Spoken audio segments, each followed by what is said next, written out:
sudah menggunakan ilmu pelet maupun media-media pelet apapun itu bentuknya, tapi belum ada hasilnya dan belum ada manfaatnya. Kalian tahu kenapa kok bisa begitu? Saksikan video saya selanjutnya. Jangan di-skip.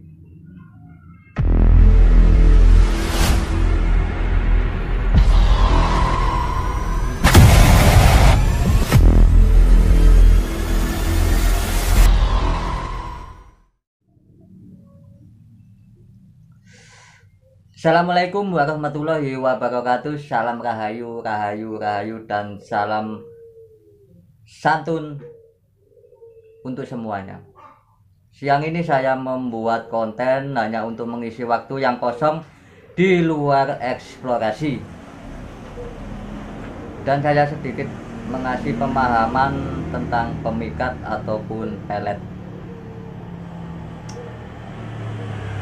Mbah, itu pelet itu yang bagus itu gimana, Mbak? Biasanya gitu, itu harus memenuhi syarat-syarat dulu, seperti saya jelaskan. Jika ada yang kurang bisa ditambahi untuk yang tahu ya. Kita di sini saling belajar dan memberikan edukasi pemberitahuan tentang pelet, yaitu bila kita ingin pelet, yang terpenting adalah kita harus kenal. Kita harus kenal sama si A atau orang yang dituju, itu yang harus digarisbawahi. Kemudian sering bertemu, teman-teman. Harus sering bertemu kepada si dia. Kemudian sering mengadakan komunikasi seperti bergaul. Itu adalah salah satu syarat mutlak dalam hal pelet ataupun pemikat. Banyak orang yang salah mengartikan, banyak orang yang kurang paham, jadi hantam kromo. Saya pakai ini pasti kena, saya pakai media ini pasti nurut, kan gitu contohnya. Jadi daya tua pelet pemikat itu berproses, bukan sulapan, bukan trik. Semua butuh yang namanya proses. Kemudian ada syaratnya lagi dalam hal bertemu dengan si dia atau bertemu dengan seseorang atau yang orang yang diidamkan untuk cari jodoh. Apa itu, Mbak? Menjalin komunikasi yang baik, perhatian, komunikasi bergaul yang menyenangkan.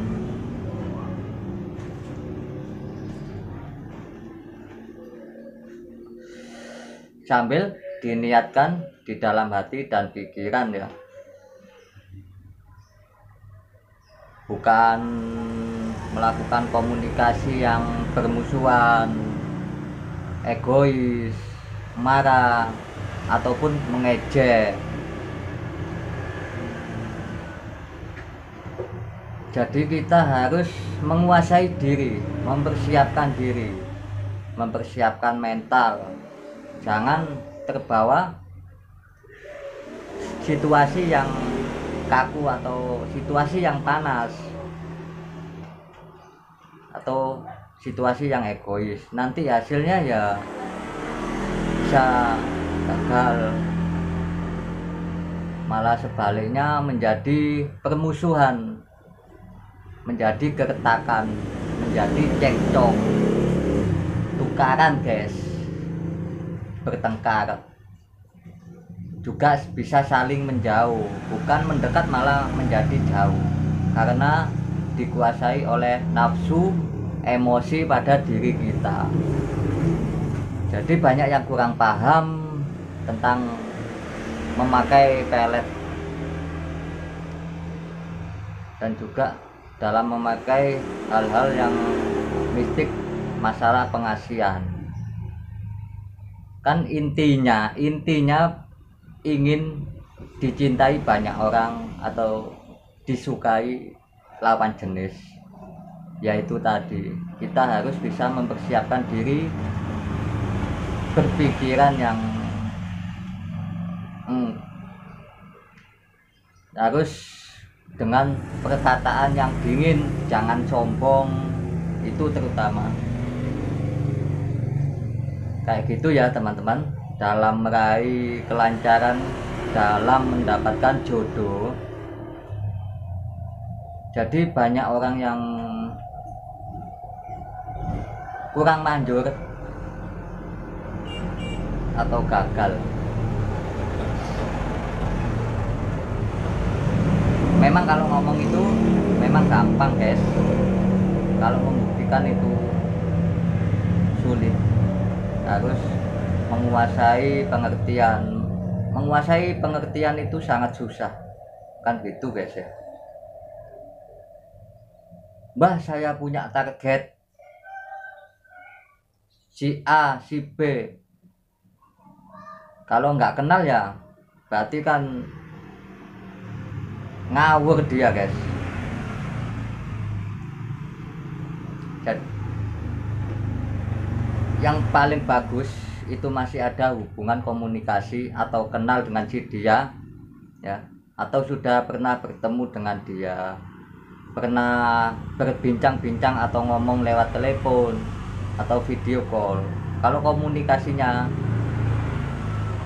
komunikasinya bagus, daya pemikat atau daya pelet ya masuknya itu bagus.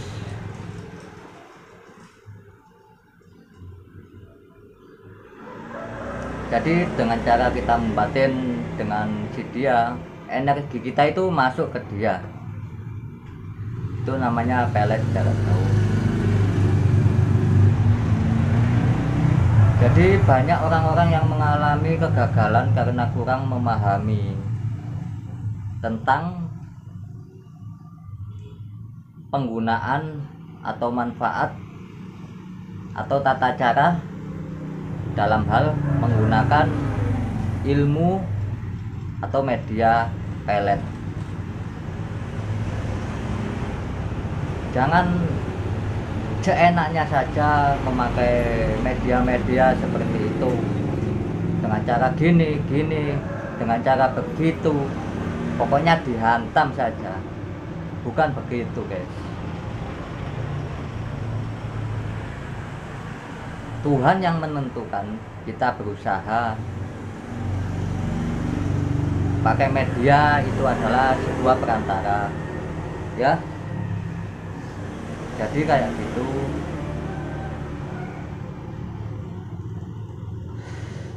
Jadi banyak orang yang kurang paham sebetulnya.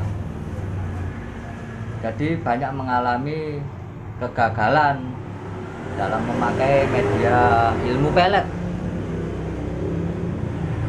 Yang paling susah itu energi daya pengasihan. Bila orang itu dikuasai oleh nafsu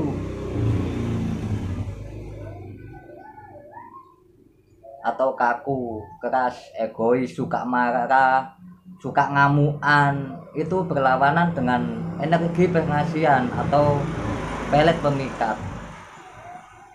Karena apa? Tidak sejalan, tidak selurus guys, tidak selaras dengan diri kita.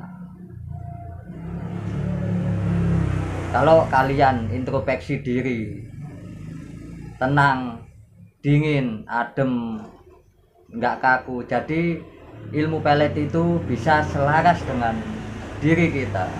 Kalau kita panas atau suka marah, energi kita itu panas guys, maka tidak bisa menyatu gitu ya teman-teman.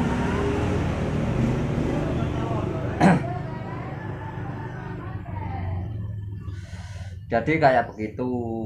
Kemudian soal kegoiban itu nggak bisa dibuktikan karena barang goib. yang gaib itu nggak bisa dibuktikan, tidak bisa dibuktikan secara nyata. Kalau bisa dibuktikan dengan nyata, orang kena pelet itu mukanya itu belang-belang, sinarnya bisa berwarna hijau kalau bisa dibuktikan. Jadi yang namanya gaib itu tidak bisa dinyatakan ya.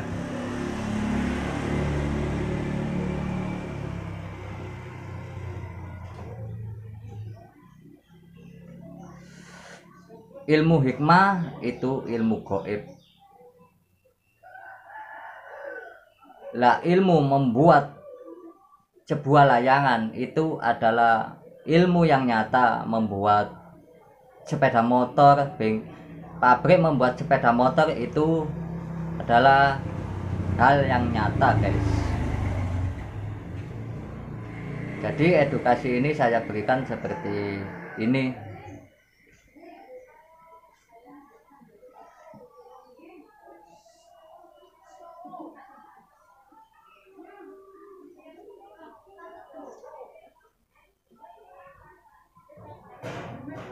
Ya gitu, pokoknya yang namanya ilmu gaib itu tidak bisa dibuktikan dengan nyata ya. Begitu aja tentang edukasi ini. Jika ada salah, Mbah mohon maaf yang sebesar-besarnya. Semoga edukasi ini bisa dipahami dengan baik, dan semoga edukasi ini menjadi sebuah contoh yang baik atau sangat berguna untuk kalian semua. Dan pokoknya jika memakai ilmu-ilmu pelet harus dengan diri yang sabar, jangan mudah emosi atau jangan mudah marah. Yang penting dengan menggunakan ilmu pelet, kalian harus bisa komunikasi dengan si dia, dengan orang yang dituju dengan baik, dengan tenang. Jangan mudah terbawa emosi yang panas ya. Udah begitu saja tentang edukasi ini. Sekian, terima kasih dari saya. Kita akan jumpa lagi di konten selanjutnya dengan cerita yang berbeda ya. Oke, sampai jumpa. Saya Mbak Dedi. Assalamualaikum warahmatullahi wabarakatuh. Salam rahayu, rahayu, rahayu, dan salam sukses untuk semuanya.